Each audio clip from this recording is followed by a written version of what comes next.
নিজাম ভাই, হ্যাঁ বলো ভাই খুব কষ্ট করতেছো, পরিশ্রম করতেছো মনে হইতাছে। ও ভাই কি ভাই বিদেশ আছো, বিদেশ জীবন ভাই কি করার আছে এখানে ভাবি রান্না লইবা, একটা আলাদা একটা রুম টুম নিবা আমরা আলাদা।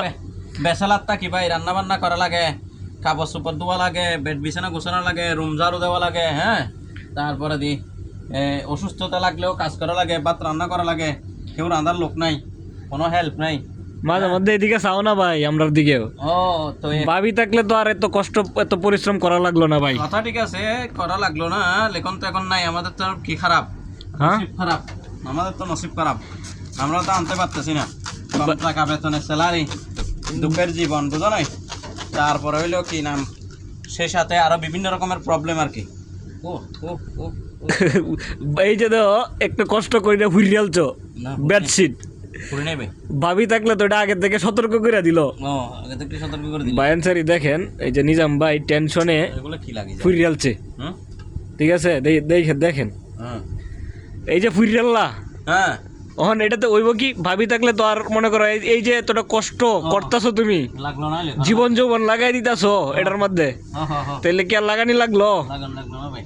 হ্যাঁ, হ্যাঁ যে এখন কষ্ট কইরা হ্যাঁ ভাবিরা নিয়ে আসো কাতারে, এখানে নিয়ে আসার তো আরামসে ডিউটি কইরা আইসা আরামসে বইয়া খাইলা ভাবির হাতের রান্না, আর মনে করো বেডশিট টেডশিট কাপড় চোপড়। আমি তো নিয়ে আইবার রাজি ভাই, সিস্টেম তো পাইতেছি না, আমি তো নিয়ে আইবার রাজি।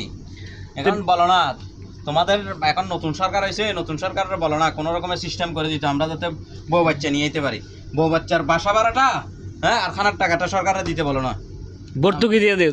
প্রবাসীরা এত কষ্ট করতেছে, রেমিটেন্স যোদ্ধা, রেমিটেন্স পাঠাইছে, দেশের অগ্রগতি, এরা একলা একলা কেন থাকে, কষ্ট পায়, এদের ফ্যামিলিটা এখানে থাক, আমরা এটা কি করি, ফ্যামিলিটা কিভাবে রাখা যায় এখানে, এটা আমরা সিস্টেম করে দিই।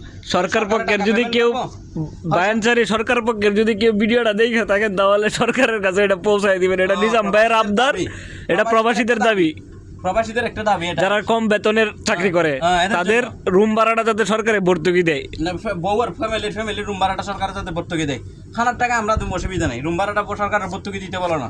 না হাফ দিলা রুম ভাড়া, না হাফ দিতে পারবো না, হাফ কেমনে দেবো, একটা সিঙ্গেল রুম নিলে ১,৫০০ রিয়াল ভাড়া, দিলে আমার ৭৫০ টাকা লাগবে, আমি ৭৫০ টাকা চাকরি করি, তো ৭৫০ টাকা ওখানে দিলে কেমনে ভাই, খানার টাকা দিতে পারি। আচ্ছা রুমের টাকা তোমাদের তারেক দিয়ে বলো, আই হ্যাভ এ প্ল্যানের অন্তর্ভুক্ত করতে বলো প্রবাসীদের জন্য, রেমিটেন্স যোদ্ধা বলো, রেমিটেন্স যোদ্ধার সম্মানে গরিব রেমিটেন্স যোদ্ধাদের জন্য, যারা বিএফি পয়সা আলা, যারা বেশি টাকা স্যালারি, যারা ফ্যামিলি আনার সামর্থ্য আছে এদের লাগবে না। আচ্ছা আচ্ছা, এটা কি তোমার এটা আবদার? আমার দাবি আর কি, আমি বাংলাদেশের নাগরিক না, আমি ট্যাক্স দিই বা রেমিটেন্স পাঠাই, আমার দাবি না ভাই, আমি ট্যাক্স দিই, আমার পরিবার বাংলাদেশে খরচা করে, এগুলো ট্যাক্স পাই না সরকারে, এখান থেকে রেমিটেন্স পাঠাই, এটার ফায়দা নেই না? হ্যাঁ ভর্তুকি দিলেও তো তোমার এই পরিশ্রমটা করণ লাগতেছে না এভাবে, হ্যাঁ রান্না করে রাখবো, আমি খাইয়ে ঘুমামু, কত শান্তি, আরো পরিশ্রম বেশি করতে পারলাম, ওই সময় ২-৩ ঘন্টা ডিউটি আরো বেশি করবো, এক্সট্রা করলাম, আরো বাড়াই পাঠামু, নিজে দাদা ঘুরে যাইবো পরে আবার না ভাই, পুরি যাইলে পুরি যাক, তারপরে দাবি আদায় হোক, দাবি আদায় হোক, পুরি যাইলে পুরি যাক, তারপরে দাবি আদায় চাই। হ্যাঁ আচ্ছা ঠিক আছে।